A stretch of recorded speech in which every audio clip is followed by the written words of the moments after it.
வணக்கம் ரசிக பெருமக்களே.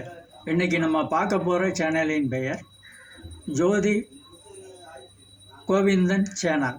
அந்த சேனலில் நம்ம யூடியூப்புக்காக அவங்க என்னென்ன போட்டிருக்காங்க அப்படிங்கிறத நம்ம தெளிவாக பார்ப்போம். அவங்க சேனலில் பார்க்க போனால் சோக்கான குப்பத்தில் குயிலுக்கு வீடு அப்படின்னு சொல்லி ஒரு அழகான சாங்கை போட்டிருக்காங்க. போட்டுட்டு அந்த குயில் வீட்டுக்குள்ளேயே ஆடிட்டுருக்கு. அது கொஞ்சம் வெளியே போய் இயற்கை சூழ்நிலை ஆடினா அந்த குயிலுக்கு ஏகப்பட்ட சந்தோஷம் இருக்கும். வயல்வெளிகள்லாம் கூவிட்டே ஆடிட்டே போயிட்டு இருக்கலாம். அவங்க வீட்டுக்குள்ளே வச்சு ஆடிட்டாங்க.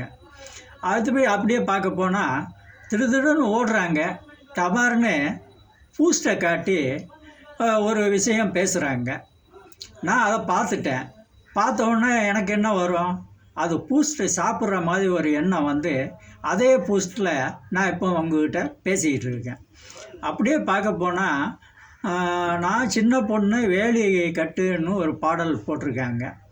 அவங்க சின்ன பொண்ணு எப்போவுமே அவங்க பாடல் ஆடும்போதும் ஏதாவது ஒரு பாடல்கள் போடும்போதும் அது அவங்களுக்கு தெரியக்கூடிய விஷயம் நம்மளும் இளமையாக இருக்கும் அப்படின்னு நினச்சிக்கிட்டு நீங்கள் ஆடுனீங்கன்னா அந்த பாட்டு உங்களை அழகு சேர்த்துட்டு போயிட்டே இருக்கும்.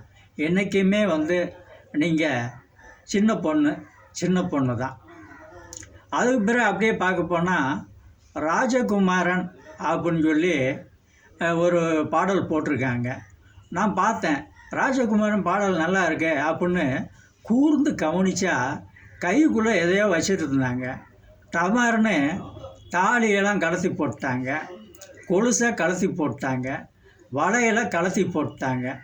எல்லாத்தையும் போட்டுட்டு நான் ஒரு ராஜகுமாரன் அப்படின்னு ஒரு சாங்கை எடுத்து போட்டாங்க.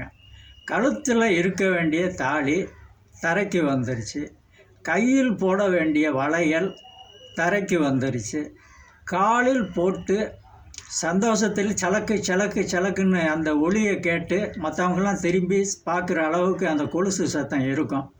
அது ஒரு சந்தோஷம். அந்த கொலுசையும் தரையில் போட்டாங்க. ஏன் போட்டாங்க, எதுக்கு போட்டாங்க அப்படின்னு அவங்களுக்கு இதுவரைக்கும் தெரியல, எனக்கும் புரியல. இப்படித்தான் அவங்க சேனல் போயிட்டுருக்கு.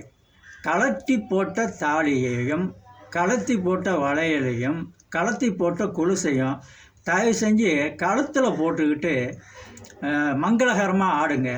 அப்போ தான் நல்லா இருக்கும். நன்றி மட்டுமே சொல்ல முடியும் என்னால்.